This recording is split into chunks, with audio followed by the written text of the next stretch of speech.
Біз жаңа айтып отырған жоғарғы оқу орнын талқылай бермеуіміз керек. Оған келетін баланың қандай болатынын талқылауымыз керек. Жаңа айтып отырған сол, осы жерде біздің екінші министр келіп айту керек еді. Мектептегі өзгерісті осы цифрлық мемлекет дамытуға қалай бейімдеп жатырмыз деген мәселені.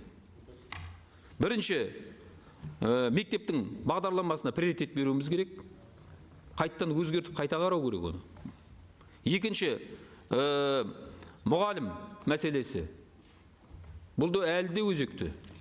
Үшінші, бұл жерде негізгі приоритет, акцент математика, ғылым және базаны жасақтау керек. Онсыз цифрлық мемлекет болмайды. Және жаңа айтып отырған жаттау дейтін мәселені кетіп, ойлау, креативті ойлауға қарай, логика қарай бағыттау керек. Бүкіл біздің оқу процесін. Сосын енді біздер деген жаңа президент 3 жыл деді ғой. Біз 3 жыл мен шектелмеуіміз керек. Негізі жалпы мемлекетті егер реформалаймыз дейтін болсақ, экономиканы трансформация жасаймыз дейтін болсақ, ұзақ мерзімдік 20-30 жылдық стратегия керек болады. Мына Қытай, Сингапур, Корея және басқа мемлекеттер жасап жатқан сияқты. Соған біз стратегия арнауымыз керек. Әсіресе мына мектеп бағытын.